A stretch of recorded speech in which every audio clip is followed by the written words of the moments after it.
Bienvenidos a un nuevo ejercicio de KenRighty. Hoy vamos a ver este ejercicio llamado Sort Numbers para poder ver cómo ordenar en un array los números con algún criterio en particular.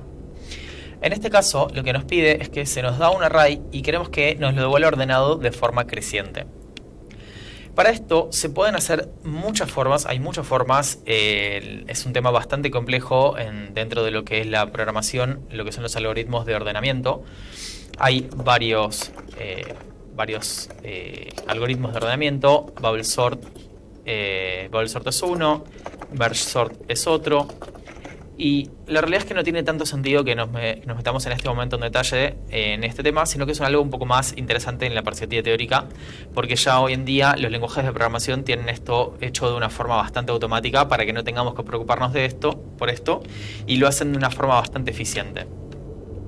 A fin de cuentas, lo que nosotros necesitamos saber cuando ordenamos un array es cuál es el criterio por el cual vamos a decir que uno es más grande que otro. Entonces, lo que se hace hoy en día cuando uno quiere ordenar es aprovechar que los arrays tienen una función de por sí llamada sort, donde en principio yo simplemente esto creo que ya va a andar por sí solo. Vamos a ver, vamos a corroborarlo. No, en este caso esto no es suficiente, porque el sort lo que se le puede pasar es una función donde voy a usar esta notación n1 y n2 refiriéndose a número 1 y número 2, y que lo que nos va a devolver esta función que tenemos acá es un número que, si este número es más grande que 0, quiere decir que este número es más grande que este número. Entonces lo va a ordenar de esa manera. Si por el contrario fuese más chico que 0, quiere decir que este número es más chico que este número, con lo cual creo que lo estoy diciendo al revés, esto siempre me lo equivoco y después lo corroboro. Al revés, sí, si es menor a 0, este es más chico que este. Si es mayor a 0, este es más grande que este. Y si es igual a 0, quiere decir que son iguales. Entonces, lo que uno hace generalmente en estos casos es simplemente hacer la resta. Porque si en este caso el retorno no lo necesito, puedo dejarlo así por el tipo de notación que es. En este caso devuelve esto de acá al no poner llaves ni nada por el estilo. Esto va a devolver la resta entre n2 y n1. Entonces, justamente si este número es más grande que este, o sea, si este es más grande que este, nos devuelve algo positivo, con lo cual en ese caso estaría al revés. Yo lo que querría hacer es esto, pero bueno, ahora lo podemos simplemente correr y lo corroboramos. No hace falta en muchos casos tener tan presente cómo funcionan las cosas, sino que comprobar un poco o buscar documentación uno puede hacerlo, pero vemos que en este caso efectivamente, si el número fuese menor a 0, este es más chico que este, con lo cual esto nos dice que esto nos ordenó el array apropiadamente. Esto acá, por las dudas, por si les resulta muy confuso, es lo mismo a que yo haga esto de acá. Yo puedo reescribir esto mismo, y esto de acá es exactamente lo mismo que tenía antes.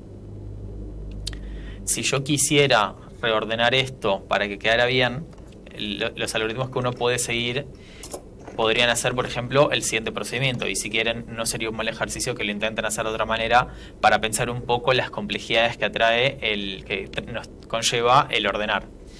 Pero lo que uno podría hacer, la explicación de uno de los algoritmos más básicos que existe, es yo agarro y ya saben perfectamente que se pueden quedar con el mínimo de un array, ¿no? Entonces lo que pueden hacer es crear un nuevo array donde, el nuevo array lo voy a generar acá abajo. Entonces obtienen el mínimo de estos. Entonces saben que tienen que poner el número 1. El mínimo es el 1, entonces lo ponen acá. Descartan el 1 y ahora tienen el mínimo de estos 4 valores. Entonces lo van a recorrer para obtener el número y van a tener el 2, entonces ponen el 2. Una vez que limpio acá, sigo buscando. El primero no es el mínimo, el segundo no es el mínimo, el tercero es el mínimo. Entonces tengo 5 y lo eliminan. Después nos va a quedar el 10 y el 50. Este algoritmo, si bien es lo más intuitivo y es muy posiblemente lo que cualquier persona haría en un primer momento, es en cierto modo termina siendo ineficiente en cierto sentido, porque a fin de cuentas tengo que recorrer todos los números aproximadamente 2 veces. Un poquitito menos que eso, pero como recorro todo el array y lo vuelvo a recorrer y lo vuelvo a recorrer, esto es lo que se llama de complejidad n². es decir, cuadrática, tengo que recorrer cada número, en realidad no 2 veces, perdón, sino que voy a tener que recorrerlo muchas veces cada número, más o menos n cuadrado veces. Voy a tener que entrar en el array para poder resolver esto. Mientras que hay algoritmos más eficientes, que muy posiblemente es lo que usa por detrás esto de acá, este algoritmo de acá, que nos va a tomar un poco menos de tiempo, y ese tiempo generalmente se suele tomar como n multiplicado por logaritmo natural de n. Esto es algo relacionado a lo que es complejidad de un algoritmo, que ya lo vamos a ver más en detalle más adelante, pero hay casos particulares en los cuales es muy útil, porque por ejemplo, si yo dijera que tengo que ingresar al array y evaluar n cuadrado de elementos, si yo tengo 5 valores no pasa nada, es relativamente poco, pero en la medida que esto va creciendo, esto va siendo mucho más grande. Entonces, si yo tuviera, por ejemplo, 1.000.000 de elementos, voy a tener 1.000.000 al cuadrado. 1.000.000 es 1 con 6 ceros, entonces cuando lo elevo al cuadrado voy a tener con 12 ceros, lo cual es un número muy muy grande.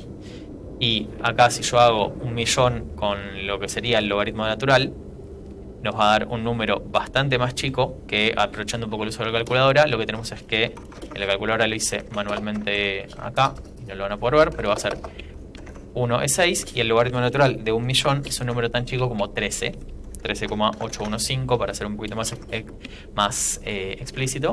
Entonces esto nos va a dar, justamente si lo multiplico por 1.000.000 y le voy a agregar los ceros que obtengo de la calculadora, o sea, teniendo un poco más de aproximado, va a ser esto acá, que más o menos tiene 7 ceros. Este es un número que es un 1 con 12 ceros, o sea, tiene 13 números, y acá tengo 1, 2, 3, 4, 5, 6, 7, 8. Entonces es muchísimo más chico este número que este número. Entonces, para un caso ya de 1.000.000 de números, va a ser bastante más eficiente hacer algoritmos que tomen este tiempo a algoritmos que tomen este tiempo. Por último, vamos a terminar esto y vamos a ver qué implementaciones hicieron otras personas brevemente. Y vemos que efectivamente la gente usa esto de acá. Algunos le ponen un nombre, algunos otros. Acá contempla la posibilidad de que num sea nulo, lo cual en este caso no era necesario, pero no está mal tener un poco más de control. Acá lo chequea de la misma otra manera, pero como verán, todos, o casi todos, sí, todos por lo pronto están usando este mismo procedimiento.